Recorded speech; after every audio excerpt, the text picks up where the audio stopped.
un bilan de santé, c'est un acte préventif qui est un ensemble en fait d'examens médicaux hein, que chaque individu ou toute personne qui est assurée ou non peut être amené à faire selon que la personne veut connaître son état de santé sur tel ou tel autre paramètre voilà, de sa santé. Alors je dirais à première vue que le bilan de santé n'attend pas. Il n'y a pas un moment requis pour faire un bilan de santé. Dès lors que vous avez peut-être été informé sur telle ou telle autre pathologie qui vous inquiète, ou vous avez dit que tiens, je n'ai jamais eu à faire un examen, ou je ne me suis jamais, comme disent les anglo-saxons, je n'ai jamais fait un check-up, ben, je peux le faire parce que j'ai entendu parler de telle ou telle autre maladie, j'ai été sensibilisé de telle ou telle autre maladie, et cela me demande à ce que me pousse de faire un bilan de santé. Donc ça n'attend pas, il n'y a pas un temps requis pour cela. Après, de nos jours, il y a certaines entreprises qui pensent que leurs employés devraient bénéficier de ce bilan de santé-là d'une manière annuelle, comme encore tous les 6 mois, si ça peut arriver, que voilà, ces entreprises disent que bon, chaque fin d'année, les employés doivent subir ce genre d'examen, dans ce genre de bilan. Donc, ça n'attend pas chez les particuliers, mais chez voilà, certaines entreprises, sinon dans certains pays, on peut se dire que bon, voilà, on donne un certain rythme chaque année. Certains vous disent chaque trimestre, d'autres encore vous disent bah, tous les 6 mois. Donc, il n'y a pas un temps requis pour faire un bilan de santé. Alors, le bilan de santé revêt un avantage assez particulier parce que, vous savez, nous sommes dans une société où voilà, il y a beaucoup de maladies que nous découvrons au jour le jour. Et on dit que voilà, une personne en bonne santé apparente est déjà un malade qui s'ignore. Donc le bilan de santé revêt un avantage à ce niveau-là, c'est dans le dépistage surtout de certaines pathologies qui sont restées jusqu'alors inconnues par la personne elle-même ou encore par le corps médical. Donc physiquement parlant, vous ne présentez aucun symptôme, mais dès lors que vous partez à l'hôpital, vous faites un bilan de santé, on vous prélève le sang, on vous prélève d'autres muqueuses, d'autres humeurs organiques, et on fait les examens, on finit par découvrir certaines maladies. Je vous prends l'exemple typique de l'infection à VIH par exemple. Ben, vous n'avez jamais fait un bilan de santé, vous n'avez jamais eu à faire une sérologie à HIV, vous vous sentez bien, mais pourtant au fond de vous, vous avez le virus.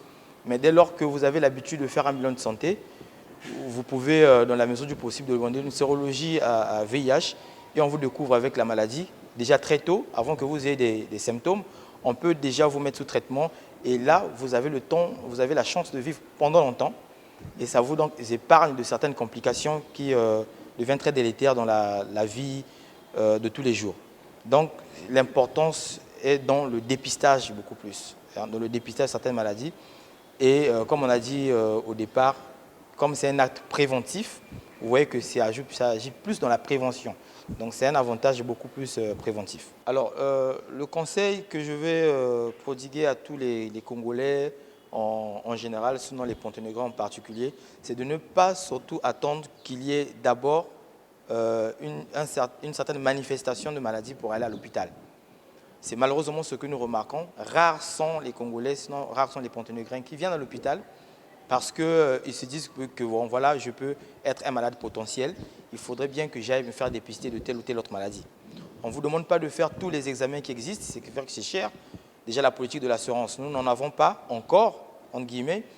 Mais après, dès lors que vous pensez que vous avez été sensibilisé d'une certaine pathologie ou bien vous avez été sensibilisé lors d'une campagne sanitaire ou de santé publique donnée, vous vous êtes inquiet, vous dites, mais tiens, je vais aller me faire dépister pour le diabète, je vais aller me faire dépister pour l'infection à VIH, je vais aller me faire dépister pourquoi pas pour l'infection à Covid-19 actuellement, puisque c'est dans le contexte pandémique dans lequel nous sommes.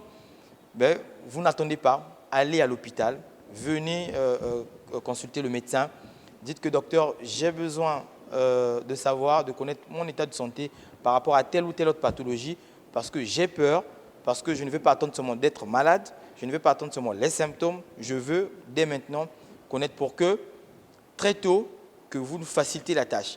Aujourd'hui, ailleurs, la prise en charge elle n'est presque plus curative, on fait une prise en charge d'une manière intégrée, mais beaucoup plus dans la prévention. elle n'est plus curative, elle est beaucoup plus préventive. Voilà pourquoi ailleurs, vous trouvez que les gens vivent très longtemps, 100 ans, 110 ans, pourquoi pas 120 ans, 150 ans, ça va arriver. Si dès aujourd'hui, nous, Ponténégrins, nous, Congolais, puissions avoir dans la tête l'esprit, sinon cette habitude d'aller à l'hôpital sans pour autant que nous ayons déjà des symptômes. Donc, de grâce, tout le conseil que nous lançons, l'appel que nous lançons à tout Congolais, à tout Ponténégrais, c'est de venir à l'hôpital. N'attendez pas que vous soyez malade. Venez à l'hôpital, consultez le médecin, demandez au médecin que voilà, vous voulez faire un bilan de santé et par rapport aux maladies que nous avons d'une manière courante, nous allons vous faire un bilan et après vous allez les réaliser. Et voilà, dès lors qu'on va découvrir une certaine pathologie, on vous mettra sous traitement. Vous allez voir que vous n'allez pas développer certaines maladies graves. Et là encore, vous allez vivre aussi longtemps possible. Voilà.